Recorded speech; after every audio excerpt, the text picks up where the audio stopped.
esta casa de hace muchos años y estamos con una comunicación que ella nos comentará de quién se trata. Para mí es una persona que me interesa mucho escuchar. Sí, realmente es un docente de alma, sus estudiantes lo admiran muchísimo, él es biólogo, investigador del CONICET, docente universitario. Estamos hablando del doctor Alberto Kornblit, y más allá de que con una frase que puso los puntos sobre las IES, como se dice en el año 2018 en el debate por la interrupción voluntaria del embarazo, cuando dijo, no está bien, cuando una legisladora le quiso plantear que la IVE tenía que ver con matar, ¿sí?, a personas dentro del útero, ¿no? Y él aclaró muy bien que un embrión no podría considerarse, ¿no?, el término vida humana desde la ciencia, ni equipararlo a persona. Lo explicó de tal manera que fue entendible para casi todos. Exactamente. Y ahora está con nosotros. Lo tenemos en el teléfono y le agradecemos mucho el contacto. Buen día, doctor, ¿cómo le va? Buenos días, bueno, muchas gracias a ustedes. Bien. Gracias por atendernos, sabemos que siempre está ocupado y muy demandado por ahí. Sí, bueno, en esta época un poco menos, pero estoy... en realidad yo les dije que no quería hablar de la pandemia, pero estoy preocupado también por eso. Sí. Así que si quieren hablamos de eso también. ¿Usted es un hombre de consulta en algunos asuntos vinculados a la pandemia con el gobierno de la provincia, ¿no? La verdad es que no, de consulta no. Estuve en el comité asesor del gobernador de la provincia de Buenos Aires, pero es muy difícil porque hay una especie de puja entre mantener abiertas las cosas y bueno, los científicos que no somos médicos estamos más cautos y quisiéramos que se tomaran medidas un poco más restrictivas para que no circule tanto el virus. Y ahora estamos preocupados porque se viene una segunda ola en la Argentina que empieza antes de que termine el verano. O sea, eso pone en evidencia de que no es que en el verano el virus está menos activo, sino que en el verano la población se vive más fuera de sus casas, pero si viviendo fuera de sus casas se contagia menos, si se empiezan a juntar de a muchos, se vuelven a contagiar más. Doctor, no está tan desvinculada la IVE del coronavirus, porque hay personas que comparten el mismo interés en ir en contra de todo lo que dice la ciencia, terraplanistas, antivacunas, antiderechos. Y jodidos en general. Sí, suelen compartir el pañuelo celeste. Es que sí, yo lo que en todo caso, sí, hay una conexión, tiene usted razón, yo no lo había pensado, entre, por un lado, en el caso de la pandemia, privilegiar las libertades individuales respecto de las libertades sociales o el compromiso comunitario. Eso es un argumento que es bastante nocivo para los contagios. Y en el caso de la interrupción del embarazo, el hecho de someter a las mujeres que no desean continuar con un embarazo a una imposición de continuarla por encima de sus libertades y derechos. Eso es casi paradojal, ¿no? Porque en un caso se privilegia el derecho individual y en el otro caso no. Sí, yo no lo diría paradojal porque justamente se está poniendo por encima el supuesto derecho del embrión a devenir un bebé, de lo que eso le puede causar a una madre o a una gestante que no desea continuar. Entonces yo lo puse en algún artículo un poco, o el mismo en la exposición en el Congreso un poco brutamente, pero dije es como si dependiera que las mujeres fueran esclavas de su embrión, en el sentido de que le deben al embrión una cesión de su libertad, porque hay, por mandatos religiosos o por creencias, hay un privilegio respecto de eso que todavía es un embrión, es un feto y no es un ser humano. ¿Cómo vivió, profesor, la votación en el Senado y la aprobación de la ley finalmente después de tanto tiempo, no? No, bueno, con mucha alegría. Por otro lado, me sorprendió, sí, las cifras finales. Yo pensé que iba a estar más ajustada. Y realmente lo que sentí al final es un alivio porque no me imagino que, o sea, hubiera sido bastante fuerte que se hubiera perdido esa votación después de que ahora había una iniciativa presidencial con un proyecto de ley consensuado realmente que representaba lo que la mayor parte de la campaña y los sectores que estaban a favor de la interrupción voluntaria habían luchado, que si fracasaba eso iba a ser realmente muy malo. Y el hecho de que no haya fracasado y por una buena diferencia de votos me dio alivio. Bien, y los argumentos que escuchó esta vez en la sesión de diputados y en la sesión de senadores, ¿qué le parecieron? Porque en general hubo una valoración en cuanto a que se modificaron bastante de lo que fue en el 2018. No, lo que pasa es que creo que en el 2018 no existía o no había un lugar tan preponderante para la objeción de parte de los médicos, objeción de conciencia, y ahora sí la hay. La gran diferencia entre el 2018 y ahora es que en el 2018 Macri abrió el debate, pero en el fondo él y la mayor parte de su gobierno quería que... No lo querían, claro. Claro, que se cerrara sin la aprobación de ninguna ley. Una contradicción, porque mandar un proyecto de algo que uno no está de acuerdo es bastante y ahora, complicado. no, bueno, es que no mandó un proyecto. Bueno, ahora fue un proyecto enviado por el presidente y eso tiene otra fuerza y otro valor, tanto para las filas propias como para las filas opositoras. Profesor...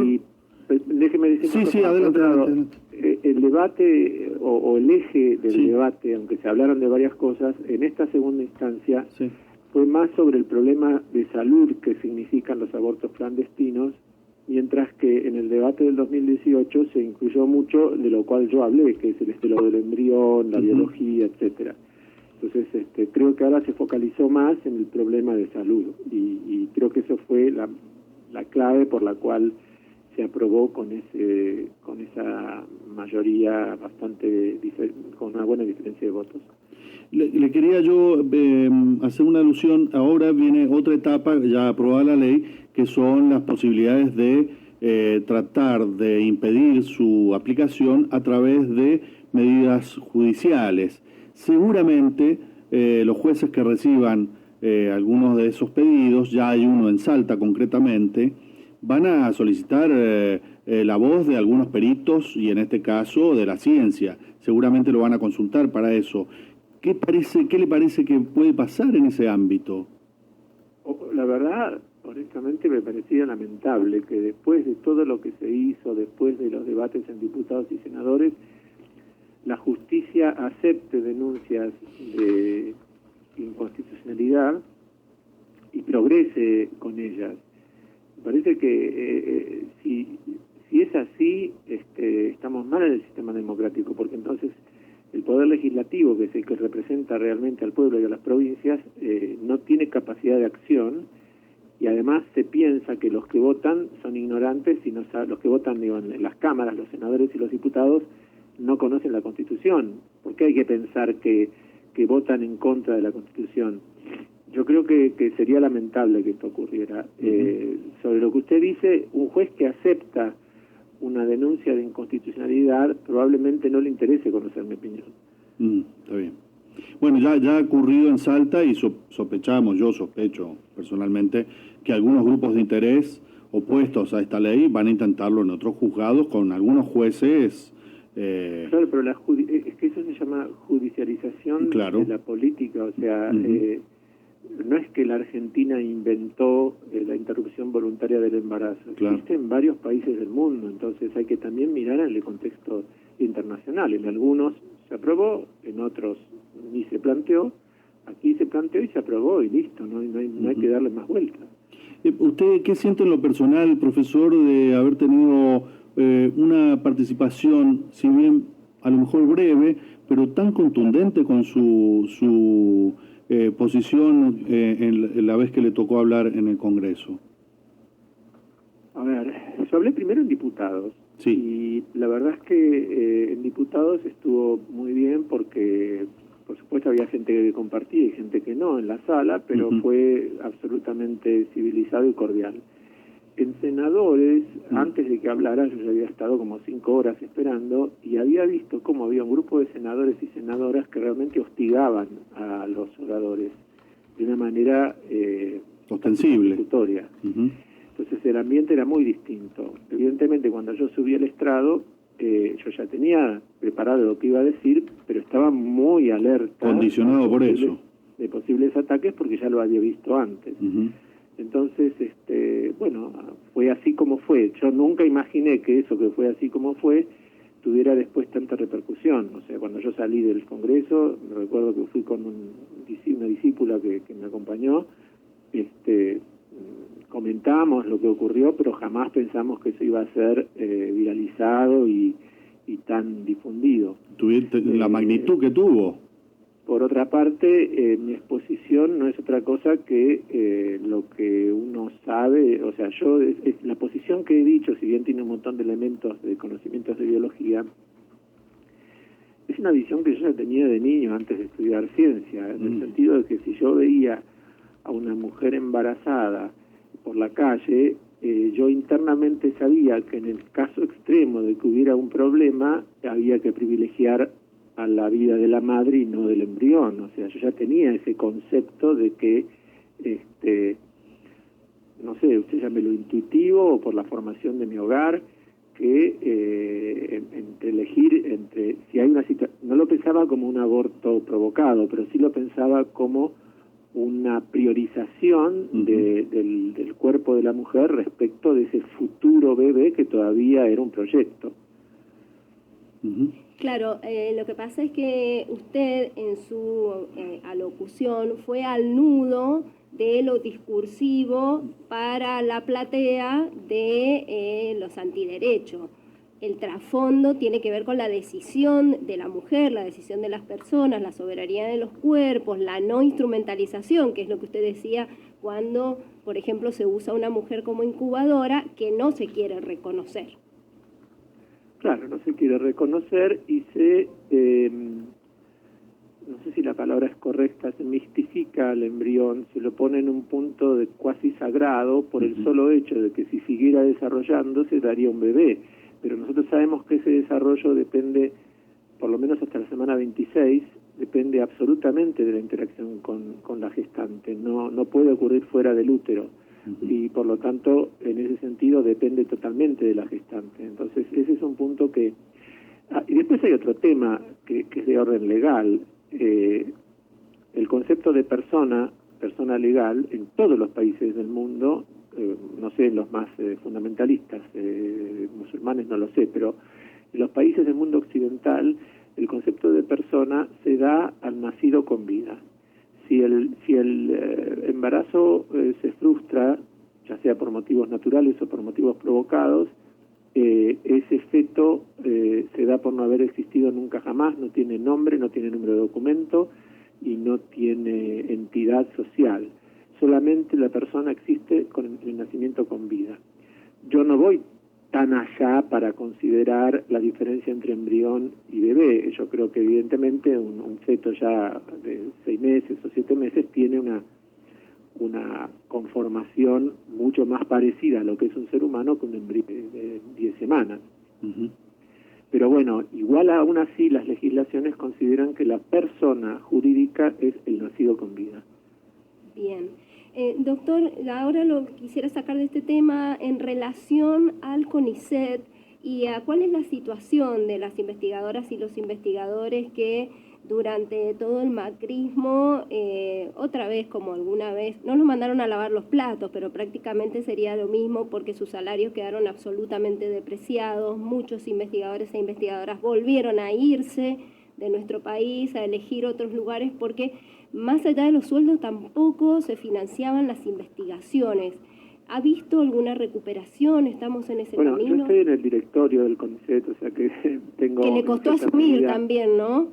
¿Perdón? Que le costó asumir también, porque no fue apenas fue nombrado. Tardaron bastante en nombrarnos, había cierta resistencia, pero finalmente estoy en el directorio del CONICET. Obviamente, antes de la pandemia, la intención de las nuevas autoridades, con las cuales yo tengo, son realmente colegas de toda la vida y yo respeto y apoyo totalmente, era recuperar todo lo que se perdió durante el macrismo. Pero bueno, algunas cosas las logramos recuperar, como por ejemplo aumentar el número de ingresos a la carrera del CONICET, o actualizar los montos de las becas que estaban muy retrasados, o más recientemente lograr un aumento del 10% para investigadores del CONICET y técnicos, que está por encima de paritarias y estatales, porque nosotros tenemos paritarias estatales. Aparte de eso, bueno, vino la pandemia, y ahí realmente gran parte del plan de recuperar eso se pudo hacer parcialmente, no se ha hecho totalmente. Todavía los salarios comparativamente siguen siendo bajos, pero también es cierto que todos los investigadores y becarios continuamos recibiendo nuestro salario y nuestras becas durante la pandemia, cuando algunos sectores del sector privado hubo y sobre todo los cuentapropistas y la gente informal vio restringidas sus entradas mensuales durante la pandemia. O sea que la respuesta es que hay algunas cosas logramos hacer y que son muy loables, pero no es todo lo que podríamos haber hecho si no hubiera habido pandemia, y esperamos que cuando se termine podamos seguir invirtiendo en ciencia y en técnica y mejorando la situación de los investigadores, porque son realmente, han demostrado en este último año su capacidad rápidamente de, con sus saberes, aportar a métodos nuevos de diagnóstico, a métodos rápidos de diagnóstico, a evaluaciones inmunológicas, a diseño de barbijos, a respiradores. O sea, ha habido una especie de eclosión de investigadores que nos pusimos a trabajar en temas relacionados con la pandemia, y eso es muy loable. Sí, ayer, por ejemplo, escuchaba al doctor Gessner en C5N diciendo que ni bien abrieron el registro para que jóvenes médicos o bioquímicos se inscribieron para vacunar, la vacunación masiva, en pocos días hubo 6.000 registrados, 6.000 inscritos. Estos son jóvenes que están demostrando que nuestra juventud, una parte importante, no digo toda, está preocupada y está dispuesta a trabajar y colaborar, por ejemplo, en la vacunación. Estamos en contacto con Alberto Kornblit, que es investigador, científico, biólogo, un divulgador científico. Yo recuerdo su paso por una charla que convocaron aquí en la Universidad Nacional de Cuyo, profesor, en unas carpas que había en el playón del rectorado, y su intervención, que fue breve porque usted tenía que rápidamente volverse, se iba el avión y tuvo poquito tiempo para hablar, fue una comunicación muy llana y muy eficaz con la gente que estaba presente. ¿Usted se considera que es un divulgador y qué piensa sobre la importancia de las ciencias cuando están algunos discursos tan retrógrados con respecto a esto? A ver, yo no soy un divulgador profesional, yo soy un investigador y docente. Lo que ocurre es que también desde chico mi manera de explicar la ciencia tiene dos puntos de apoyo fundamentales. El primero es ponerse en el lugar del otro, del receptor. O sea, pensar cómo me gustaría a mí que me expliquen algo para que lo entienda. Entonces yo hago un esfuerzo de explicarlo para ese otro de la manera que se entienda. Bien. Y el segundo punto de apoyo es que hasta los conceptos más difíciles y más oscuros de las ciencias duras se pueden transmitir simplificándolos con palabras que lo entiendan los no especialistas. Eso es algo que tiene que ser así. Si uno no lo puede hacer, si una no lo puede hacer, es porque realmente ese una no lo entiende bien. Porque si lo entiende bien, si el propio investigador lo entiende bien, tiene que poder explicarlo sin necesidad de metáforas infantiles y sin necesidad de tampoco tecnicismos abruptos, tiene que poder explicarlo. Eso sería lo que usted llama divulgador. En realidad es va de la mano con la investigación y la docencia. No es que yo sea un divulgador profesional ni que haya estudiado para eso. Bien, bien. Y claramente sí. Frente al negacionismo, tanto de la existencia del virus, de las consecuencias del virus, de las salidas mágicas como tomar dióxido de cloro o de yo soy adulto y sé cómo cuidarme sin pensar en que no solamente hay que cuidarse, sino que hay que cuidar a los otros, porque si uno sale sin barbijo y uno está infectado sin saberlo, puede contagiar a otros. Todo lo que tiene que ver con la ciencia, evidentemente, es importante que llegue a la población, que llegue a través de la divulgación o a través de los programas como el que ustedes están llevando adelante. Bien. Bueno, nosotros queremos, yo en lo personal, y supongo que acá la gente que trabaja con nosotros también, agradecerle a usted principalmente su predisposición y sus palabras, que han sido realmente clarificadoras para muchas personas. Esto que usted decía en un lenguaje claro, en una síntesis entendible, y realmente han ayudado a comprender situaciones que son difíciles para las personas que no son, que no tenemos tantos elementos o tanta Sin lugar a información, dudas, ¿no? lo que hace falta es mayor frecuencia en la presencia de Claro. la palabra como la del doctor, ¿no? Claro. Así es, y quienes nos dedicamos al periodismo científico valoramos muchísimo, porque por allí somos quienes tenemos que hacer la mediación, ¿no?, entre quienes se dedican a la ciencia y la comunidad, pero cuando encontramos a personas que para nosotras son joyas, desde la claridad informativa, eso ayuda muchísimo. Y con una cuota también de humor y de sarcasmo, quizás, que hacen que la cosa sea más entretenida también. Así es. Muchísimas gracias, doctor, muy amable. No, yo les agradezco a ustedes, realmente muchas gracias por esta entrevista, me han permitido explayarme en cosas bastante profundas y fundamentales, así que en todo caso también los felicito a ustedes como periodistas. Déjenos para el final, por favor, una reflexión a propósito. Ahora volvemos al tema del coronavirus, porque notamos que hay no solamente resistencia individual, sino también de algunos grupos de comunicación en de alguna manera atentar y boicotear o sabotear las buenas intenciones, ¿no? ¿Una reflexión sobre eso? Sí. Lo que tenga ganas usted de decir. A ver, los grandes medios que son opositores a este gobierno, pero serían opositores a cualquier otro gobierno que tuviera la intención de llevar ciertas políticas de contenido social y popular. O sea, eso está claro, o le toca a este, pero le podría tocar a otro. Sí. Entonces, en esa oposición, son muy arteros los argumentos, son verdades o mentiras o medias verdades las que llevan adelante, como por ejemplo cuando sacaron que la vacuna tenía efectos perjudiciales para los vacunados, cuando en realidad todas las vacunas pueden tener ciertos efectos laterales, y lo importante es qué porcentaje de los vacunados lo tienen, y cuando se va a ver qué porcentaje de los vacunados lo tienen, es pequeño, es menor del 1%. Entonces, en ese contexto, uno se pregunta, si yo me doy cuenta de que hay una verdad a medias que tiene una intención destructora, todos los lectores, y aún los que están en contra del gobierno, ¿no se dan cuenta de eso? Es una gran duda que tengo. Y no, pero tiene que ver con la persistencia, con la frecuencia, con la insistencia, en realidad que es, podríamos decir, tiene un carácter publicitario el boicot. Y dar voz a personas impresentables. Sembrar dudas y críticas que, no digo alabanza, no digo que Clarín se ponga a alabar, pero por lo menos que no sea tan barata la crítica. Digo Clarín, también La Nación, Claro. La Nación se ha vuelto también de una forma beligerante, que después no hablen de periodismo militante, porque es Sí, es militante. Es un periodismo militante de derecha.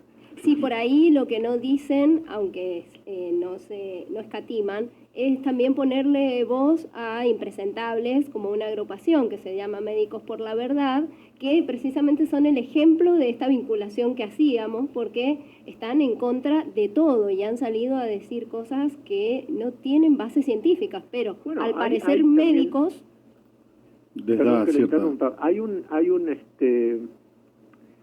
se aprovecha esto también del aire del tiempo, que es que cualquiera puede decir cualquier cosa sin necesidad de fundamentarlo, como si fuera cierta. O sea, hay una cosa del posmodernismo, del New Age, que es la pérdida del rigor respecto a las afirmaciones que se hacen, y donde la sospecha de algo maquiavélico tiene la misma fuerza que la demostración de que hubo algo maquiavélico. Entonces, si la sospecha tiene la misma fuerza que la demostración, estamos perdidos. Claro.